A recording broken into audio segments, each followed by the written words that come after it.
नमस्कार दोस्तों। 12 जून एक काला दिन इसलिए बोल रहा हूँ। एक तो आपको मालूम है हमारा आज एयर इंडिया का एक प्लेन वो क्रैश कर गया। इसमें 250 से ज़्यादा लोग, ऑलमोस्ट 240 लोग मारे गए। अभी काउंटिंग चल रही है एंड न्यूज़ कोई ज़्यादा अच्छी नहीं आ रही। ऊपर से जहाँ पे वो गिरा था वहाँ पर भी कई लोगों के मरने की खबर है, तो it is not a good news. But एक अच्छी न्यूज़ है जो कल की थी। आज का दिन कोई भी अच्छी न्यूज़ नहीं है। एक बुरी खबर और देता हूँ। एक और यूपी में एक जो ट्रेन है उसका हादसा हुआ है। वही एक ही कम्युनिटी हादसे करवाने वाली लगता है कि उन्होंने काम किया है। और तीसरा बड़ी बुरी न्यूज़ जो है वो ये थी कि आपको अगर याद होगा, ये वो दिन है 12 जून का जब इलाहाबाद हाई कोर्ट ने इंदिरा गांधी को चुनाव में गड़बड़ी का दोषी पाया था और उसके तुरंत बाद कुछ ही दिनों बाद इमरजेंसी लग गई थी इस देश में अंदर। तो ये काला दिन काला ही रहा इंदिरा गांधी से लेकर आज तक। लेकिन अब आते हैं अच्छी न्यूज़ के ऊपर। अच्छी न्यूज़ बड़ी मुश्किल से आती है आजकल वैसे, लेकिन अच्छी न्यूज़ ये है कि जो हमारा भारत है इसमें ऑयल का जैकपॉट लगा है। ये दिया किसने न्यूज़? ये दिया हमारे हरदीप पुरी जी ने। और उन्होंने बोल दिया कि अब भारत जो $4 ट्रिलियन की इकोनॉमी है एकदम से 20 ट्रिलियन तक पहुंच सकता है इस तेल को अगर हमने निकाल लिया तो। अब ये निकला कैसे है, गेम चेंजर कैसे है और पूरे दुनिया में खलबली है इस एक न्यूज़ की। हरदीप पुरी जी ने दी है। और ये हुआ कैसे, ये मोदी जी ने कुछ किया है जिसके कारण हुआ है वो भी समझाऊंगा। ये भी हरदीप पुरी जी ने पूरी अपनी इंटरव्यू में बताया कि किस तरह से मोदी जी ने कांग्रेस के चंगुल से बाहर निकालकर इस देश में तरक्की करवाने का एक रास्ता बना दिया। और ये जो तेल निकल रहा है कभी कहीं से कभी कहीं से, उसका रीज़न है कुछ जो मोदी जी ने 2015-16 में कुछ किया था। अब बात करते हैं कि हुआ क्या है। एक मैसिव डिस्कवरी, ये देख लीजिए बार बार, ये ग्राउंड शेकिंग रियलिटी है जो भारत के फ्यूचर को परमानेंटली वो चेंज कर देगी। आपको मालूम है जिसके पास तेल वहां पे उनकी दादागिरी चलती है। रशिया हो, मिडिल ईस्ट हो, अमेरिका हो, कोई भी हो, जिसके पास तेल है वो राजा है देश का, दुनिया का। अब भारत के पास भी ये ब्लैक गोल्ड अंडमान की जो सी है वहां पर मिला है। और एक कोई ऑयल वेल ऑर्डिनरी नहीं है दोस्तों। इसको एक्सॉन जो मोबिल कंपनी है दुनिया की सबसे बड़ी ऑयल वाली, उन्होंने बोल दिया ये लेजेंडरी डिस्कवरी है। जैसे गयाना में एक कंट्री है साउथ अमेरिका में, छोटी सी कंट्री, बिल्कुल इररेलेवेंट, कोई पूछता नहीं था उसको। जैसे ही वहां पर तेल मिला वारे न्यारे हो गए। ग्लोबल ऑयल की इंडस्ट्री के अंदर पावर हाउस बन गया है। अब वही चीज जो गयाना में मिली थी उससे बड़ा रिजर्व हमें अंडमान में मिल गया। और जो हमारे पेट्रोलियम और नेचुरल गैस के मंत्री हैं श्री हरदीप सिंह पुरी जी, उन्होंने भी ये बॉम्बशेल एक इंटरव्यू में निकाल दिया कि भाई हम बिल्कुल उस कगार के ऊपर हैं कि इस ऑयल रिजर्व की जो डिस्कवरी है हमारी पूरी की पूरी गेम पूरे दुनिया में वो चेंज हो जाएगी। और मोस्ट थ्रिलिंग पार्ट जो है जो उन्होंने बोला कि we have already started seeing the green shoots, यानी कि तेल जो है हल्का सा वो निकलना शुरू हो गया है। और कुछ ही देर में, अब ये सालों की बात नहीं है, कुछ महीनों में आपको गयाना से भी ज़्यादा तेल का भंडार अंडमान सी में से निकलता हुआ दिखाई देगा। दोस्तों ये डिस्कवरी आपको लगेगी यार ठीक है तेल है वो तो निकलता रहता है, ऐसा नहीं है। हमारी एनर्जी इंडिपेंडेंस यानी कि बिल्कुल इतना सा दूर है। आपको याद होगा मैंने एक डिटेल में वीडियो बनाया था कि हम पीओके क्यों लेना चाहते हैं। उसका रीज़न था कि सेंट्रल एशिया से जो गैस पाइपलाइन है उसकी बात हम कर रहे हैं कि पीओके से होकर भारत आएगी। पीओके हमारे पास है नहीं, लेकिन गैस पाइपलाइन की हमने ऑलरेडी बातें करनी शुरू कर दी हैं ताकि गैस की जो हमारी सिक्योरिटी है वो सेंट्रल एशिया से आएगी, तेल हमारे यहाँ से निकल ही जाएगा। इसके इंडिकेशंस होने शुरू हो गए। लेकिन ये हुआ कैसे, पहले तो बताता हूँ मैं कि गयाना में क्या हुआ था। कि 2015 में जो है गयाना का नाम कभी किसी ने सुना नहीं था और एक छोटी सी कंट्री है साउथ अमेरिका में, बहुत गरीब, और वहाँ पर रिसोर्सेज की कमी थी, इररेलेवेंट था पूरे दुनिया में। लेकिन वहाँ पर एक्सॉन मोबिल गया और वहाँ पर उन्होंने ऑयल वेल को ढूंढा। 11 billion barrels of oil under the sea उस कंट्री में मिल गए। वो जीरो से हीरो बन गए एक दिन में। और आज गयाना 6.5-7 लाख बैरल्स एक दिन में प्रोड्यूस करता है, और जितने भारत की रिक्वायरमेंट है उतनी उसने बोल दिया कि अगले 4-5 साल में वो प्रोड्यूस करना शुरू कर देगा। अब पुरी जी ने बोल दिया कि जो अंडमान की डिस्कवरी है वो गयाना से भी बड़ी है। जस्ट इमेजिन कीजिए इसका मतलब भारत के लिए क्या है। अगर आप फैक्ट्स देखेंगे कि अंडमान की जो बेसिन है उसमें शैलो वाटर भी है, यानी कि कम डेप्थ है, या बहुत ज़्यादा डेप्थ है, दोनों में तेल मिलने की आशंका है। बहुत ज़्यादा डेप्थ में टाइम लगता है, शैलो वाला अब जल्दी से अब तेल निकाल सकते हैं।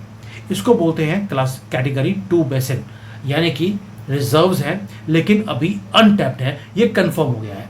और जैसे ही ये ऑपरेशनल होगा, गयाना 1.35 या 6 लाख बैरल्स निकालता है दिन में। हम पहले दिन से 2.5 लाख बैरल निकालना शुरू कर देंगे। गयाना को वहां पहुंचने के लिए 10 साल लग गए, यानी कि इतना ज़्यादा तेल है, इतना ज़्यादा प्रेशर से तेल आएगा।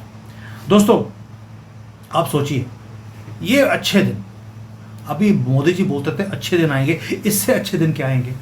हर दिन हमारी डिपेंडेंसी मिडल ईस्ट के ऊपर वो कम होती रहेगी। अब तेल शिप्स में भरकर मिडल ईस्ट से नहीं आएगा, हमारे अपने कंट्री में प्रोड्यूस होगा। अब ये सारा कुछ हो क्यों रहा है? पहले भी कंट्री वही है, तेल तो वहां पर करोड़ों पहले से पड़ा हुआ है, पहले क्यों नहीं होता था? Why now? और आपने सुना होगा कभी हमारा यहां से तेल निकल गया, कभी वहां से निकल गया। ये सडनली ये डिस्कवरीज क्यों हो रही हैं? कभी गैस मिल रहा है, कभी ऑयल मिल रहा है, and happening all over India. दोस्तों 2016 में जब गवर्नमेंट आई, इन्होंने एक चीज की, जो पुरानी पॉलिसी थी उसका नाम था NELP, नेल्प। नेल्प का मतलब था ना हम करेंगे काम, ना किसी को करने देंगे जब तक मम्मी जी की साड़ी में पैसे नहीं डाले जाते, और कुछ जमीनें जीजा जी के नाम पर नहीं की जाती, और राहुल गांधी को कुछ सूंघने के लिए और कुछ वीडियो गेम्स नहीं भेज दिए जाते, आपको कॉन्ट्रैक्ट नहीं मिलेंगे। लेकिन गवर्नमेंट ने आके NELP को खत्म कर दिया, उसका नाम रख दिया HELP, यानी कि हेल्प। अब इसके अंदर लाइसेंसिंग पॉलिसी, ये पॉलिसी, वो पॉलिसी, सारा कुछ खत्म कर दिया, ओपन लाइसेंसिंग पॉलिसी दे दिया। इससे पहले क्या होता था? आप पैसा लेके आइए, जो तेल निकलेगा वो आपका। मोदी जी ने एग्रेसिव पॉलिसी निकाली एक्सप्लोरेशन की। आप पैसा लेके आने की जरूरत नहीं है, हम पहले ड्रिल करते हैं कि कहां कहां पे तेल है, और जैसे ही तेल मिलेगा इन्वेस्टर्स अपने आप झक मार के आपके पास आना शुरू करेंगे, और यहीं पर रिजल्ट्स आने शुरू हो गए। क्योंकि इन्वेस्टमेंट के नाम पे क्या होता था कि वो पहले घूस देते थे मम्मी जी को, घूस मिलती थी तो उनको कॉन्ट्रैक्ट मिलता था ड्रिल करने का, और काम होता नहीं था, मम्मी जी सारे पैसे खा जाते थे। अभी नए मॉडल के अंदर हम शिफ्ट कर गए हैं प्रोडक्शन शेयरिंग कॉन्ट्रैक्ट की बजाय रेवेन्यू शेयरिंग। जो तेल निकलेगा उसमें से कुछ पैसे आपको मिलेंगे, बाकी गवर्नमेंट ऑफ इंडिया को मिल जाएंगे। अब गयाना में कंपैरिजन कर रहा हूं, गयाना में 40-45 जगह पर ड्रिलिंग किया था और उनको एक में तेल मिल गया।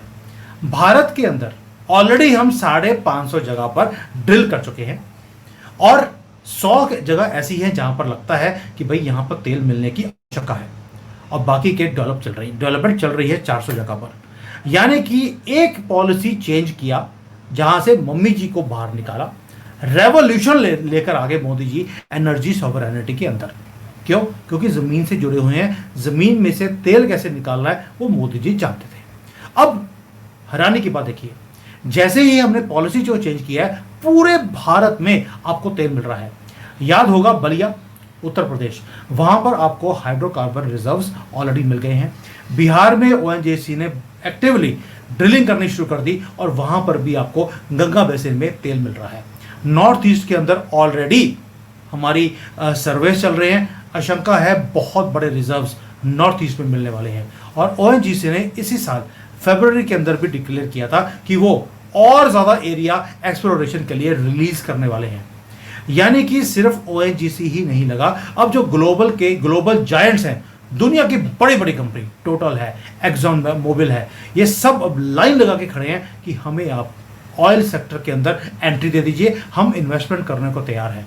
अभी तो दोस्तों हमारा जो है तेल मिला नहीं था, पैसों की लाइन लग गई है हमारे पास, और इसी को बोलते हैं gold rush, black gold rush. And सारी दुनिया की बड़ी कंपनियों को इस ब्लैक गोल्ड रश के अंदर हिस्सा चाहिए, इस केक के अंदर। अब आते हैं भारत के ऊपर क्या असर पड़ेगा। देखिए, हम हमेशा डिपेंडेंट रहे, कभी रशिया के ऊपर, कभी मिडल ईस्ट के ऊपर, कभी वेनेजुएला, कभी ईरान, इन सब के ऊपर तेल के लिए। लेकिन इस डिस्कवरी के बाद आप भी समझते हैं ये ब्लैक गोल्ड है, यानी कि जब हमारे धरती में, हमारे पानी के अंदर जब हमें ब्लैक गोल्ड मिलेगा, हमारी डिपेंडेंसी हमेशा के लिए खत्म हो जाएगी। हमें उनकी दादागिरी सहन करनी पड़ती थी कि भारत में जो जिहादी हैं हम उनको कुछ बोल नहीं सकते, क्यों, कहीं मिडल ईस्ट वाले बुरा ना मान जाए। ये कांग्रेस ने एक धारणा बनाई थी, लेकिन वो धारणा अब टूटने वाली है। हम एनर्जी एक्सप्लोरेशन कर रहे हैं, इंपोर्टर की बजाय हम उस कगार पर हैं कि हम एक्सपोर्टर बन सकते हैं। ऑलरेडी अमोनिया, हाइड्रोजन के ऊपर हमने काम करना शुरू कर दिया, इसको हम एक्सपोर्ट करेंगे।